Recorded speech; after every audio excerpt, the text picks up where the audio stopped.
everyone, welcome back to the channel and welcome back to another Chernobyl reaction episode.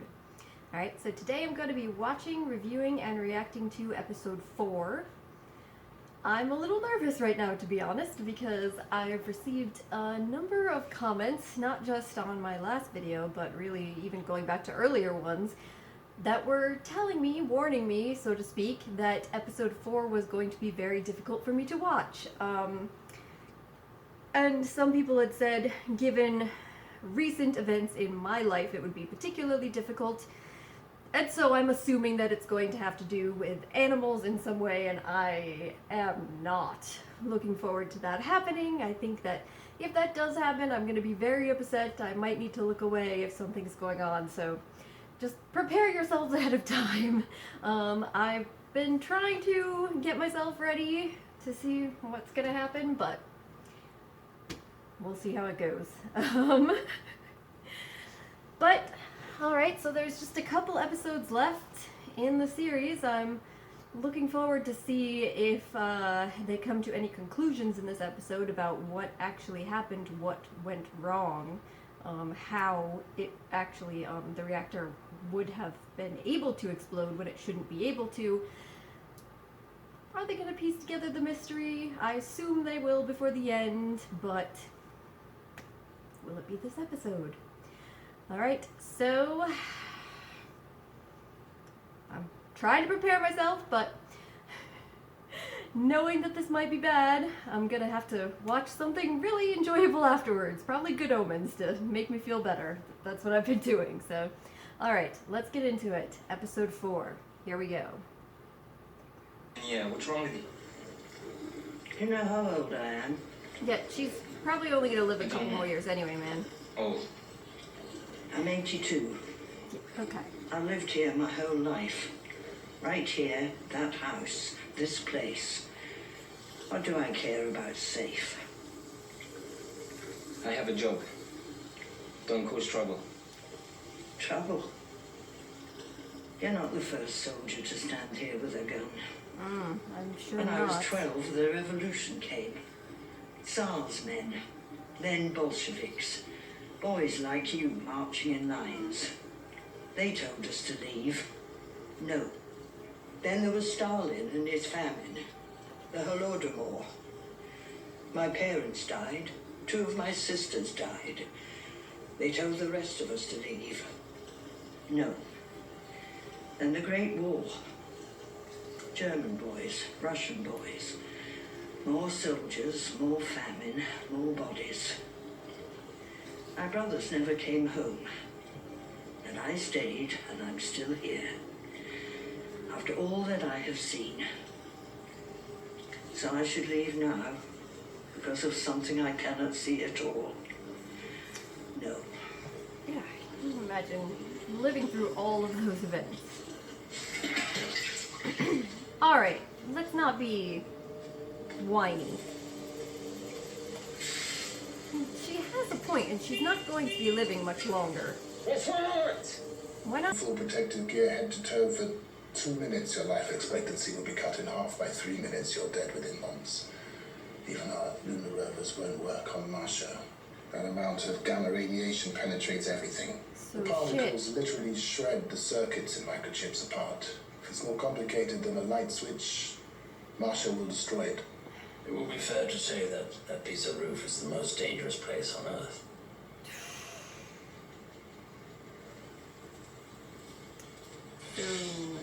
So, what do we do? That's what we wanted to ask you.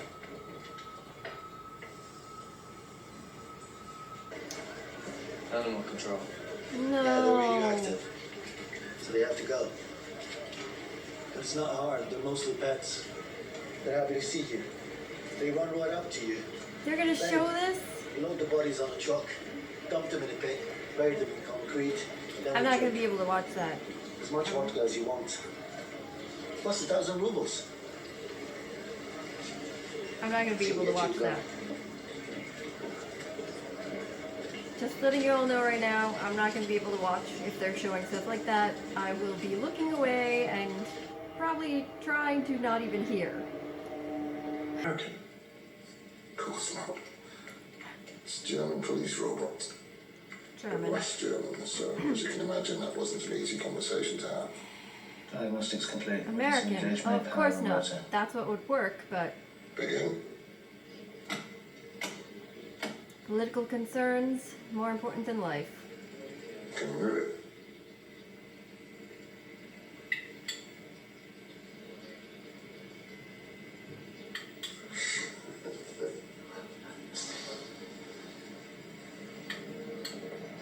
Oh, hey, what's that? Smile. It's like something went right.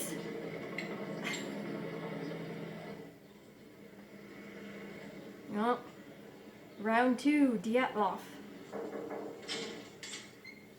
See if he'll actually say anything this time. I see your condition has improved, Comrade Ted, and 2 pages have been removed. Well, the state must protect its secrets, comrade. Do you dare suggest otherwise? They made a mistake. They didn't redact the table of contents.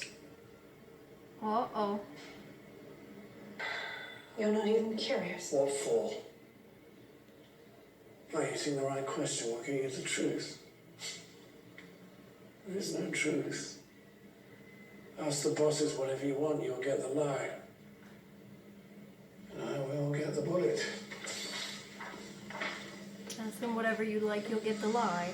Which is, I mean, you were also perpetuating that when you were in a boss position. People would ask you things and you would give a lie. Go. Go. Go away. Go.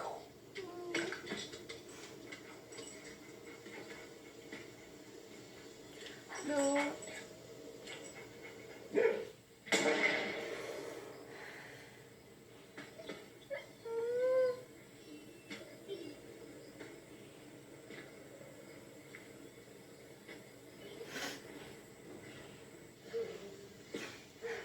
What?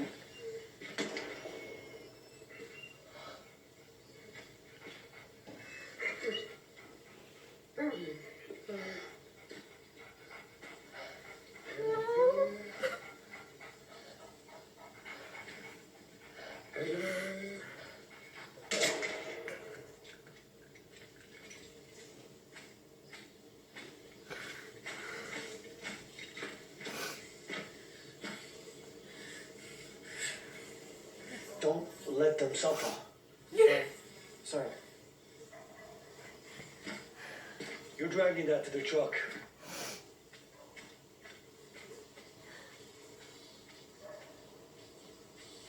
Global nuclear catastrophe is not possible in the Soviet Union. They told the Germans that the highest detected level of radiation was 2,000 Roentgen. They gave them the propaganda number. Oh my god. The robot was never going to work. So it's pointless. They need a new phone. They're trying to, like, there would be no purpose in even bringing it there, except trying to, like, make people on the outside view the Soviet Union as though they were trying to both deal with the problem and be cooperative internationally, when in reality, nothing. Pointless. The Americans. Yeah. If the Americans had that kind of technology, do you really think they'd give it to us? And I even if they mean, would, the Central Committee would never ask. stick to us. You know it, I know it. That there are no robots. People. Bio-robots. Don't was say that? that.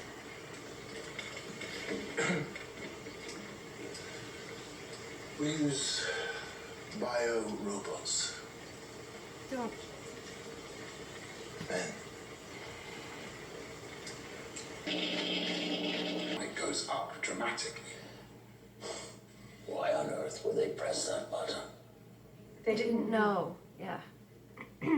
It's a state secret. Warned the Kremlin 10 years ago.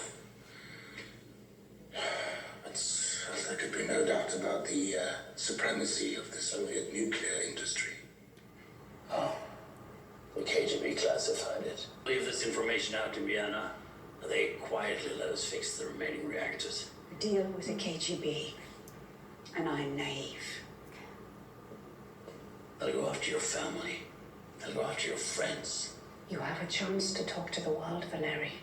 If that chance was mine. But it isn't, is it? I've known braver souls than you, Hamyuk. Men who had their moment and did nothing. Because when it's your life and the lives of everyone you love, your moral conviction doesn't mean anything. It leaves you. And all you want at that moment is not to be shot. Do you know the name Vasily Ignatenko? No. He was Firefighter. a fireman. He died 2 weeks after the accident. I've been looking in on his widow. She gave birth. A girl. Uh-oh. The baby lived for 4 hours. They said the radiation would have killed the mother, but the baby absorbed it instead. Her baby. Oh my god. We live in a country where children have to die to save their mothers. To hell with your deal. To hell with our lives. Wow. Someone has to start telling the truth.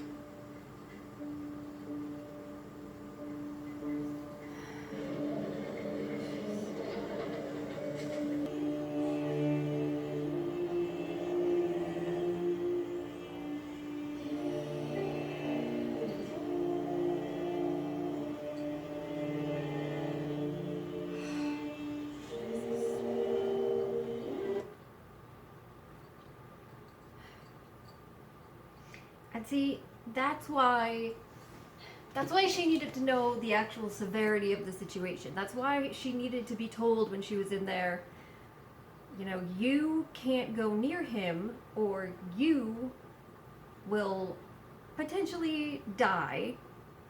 And you better not be pregnant, because if you're pregnant, any child that you have will die or at least have horrible birth defects. All they had said to her was that she can't be in there, that it's not safe, without any sort of contextual information. And I feel like even if she hadn't been pregnant and she did know the potential consequences to herself, that she could have died, that she might still have been willing to go in there with him anyway. But I kind of doubt, if she knew that she was pregnant and that her child could die, that she would be putting the child in danger. I'm sure at this moment she would rather have died herself than have given birth to a child and watched that child die. It's just... Well, that whole episode was horrible. And just to be clear, I mean, I'm sure you understand this, but I don't mean the quality. The episode itself was very well done, as always, and very good. And just, obviously, extremely upsetting. I have the feeling that some people might say something about or not be particularly happy about the fact that I got so worked up about the killing of the animals, whereas we've seen a lot of people also die really horrifically and I didn't cry. You know, I was a big fan of the Game of Thrones reactions from the reaction channel Nikki and Steven React, if any of you saw, and I know that Nikki also is like a big animal person and would get very upset if there was ever an animal killed on Game of Thrones. And a lot of people would get upset or joke about it and say, oh yeah, like hundreds of people getting slaughtered in horrible ways. Fine, but animals now. But so I apologize if that offends anyone that I had a similar sort of reaction and situation, but to me that's just something that's very, very difficult and painful to watch and think about. You know, the especially, you know, with how happy they were to see them, how trusting they were of people, and just imagining I can't imagine being in that situation that the soldiers were in, having to do that. I wouldn't be able to. I simply would not be able to.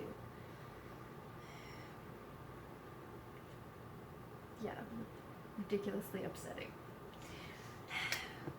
Let's see, what else we get this episode? Well, we got more Dyatlov, who was unsurprisingly unhelpful as usual, primarily concerned with his own self-interest, so he started to consider talking to her when she said she was trying to potentially, or she was the only potential way of avoiding a bullet. But, you know, then he goes along and comes out and says, it doesn't matter. It doesn't matter. It doesn't matter what the truth is. It doesn't matter if you find out the truth. What matters is what the bosses say, and I'm gonna get the bullet no matter what. And, I mean, he seems so far to be proven to be correct in that we now know that he's going on trial, that the responsibility is being placed on him and the managers of the plant itself, even though there is information, classified information out there that demonstrates definitively that they are not solely responsible, even if they mismanage things. But that's not the story that needs to be told to the world in order to continue to make the Soviet Union look good. So most likely they'll all be convicted and the blame will go to them, unless, of course, Legasov and the others actually testify truthfully, but even then, you know, it could still just easily be covered up, I would imagine. It wouldn't get out internationally. And so he's going to Vienna. I suppose that it'd be possible for him to say the truth of everything there, but I don't know. It's just amazing also when you sit there and watch everything with the drones. You know, they make the effort to actually reach out to West Germany and say that they need this drone, but they give them the wrong information, the propaganda number, as Sherbino was saying, instead of the truth. So what they get is something that is useless. So you go through all that time and work, diplomatic negotiations, for nothing? I suppose, again, that the only reason to do it at that point was that they were getting some sort of propaganda benefit out of it. The idea that, see, we're doing everything that we can and cooperating internationally with others in order to protect the people. That's really what we're doing, when in reality, no, not at all. They could have given them actual numbers, and hey, they could have at least made overtures to others like the United States, and I do understand the historical context. I understand, and they were saying, you know, the Soviet Union cannot be made to look weak, and the weakest possible way, or the way they could look the most weak, would be to have to reach out to the Americans for assistance and to blatantly have to admit that your technology is completely insufficient to what needs to be done. So I understand the historical context of it, but nonetheless, this is what you could do to prevent those, it sounds like, nearly 4,000 guys from having their lives completely cut in half. And maybe the Americans would have said no, as they said. Maybe that would have happened. But you could at least make the effort. But people's lives are not considered as significant as the image of the state overall. Yeah, people's lives are not considered as significant, so let alone the pets that were slaughtered are not going to be something that anyone's thinking about. Alright guys, well, I think I'm going to wrap this up here because I've been very upset by this video, and I need to get away from Chernobyl for a little while and watch something happier and try to get in a better mood. I mean, I'm never going to be able to watch that episode again, and I'm going to have to edit it later, and I don't even want to see it again in editing. But, alright everybody, so let me know, were you as horrified, disturbed by this episode? Is there anything important that you think I missed? Because I know I'm kind of getting out of here as soon as possible. Or just, general questions, comments, please do leave them down in the discussion section below. Otherwise, I'll just say thank you very much for joining me today. Hopefully I will see you next time. Bye.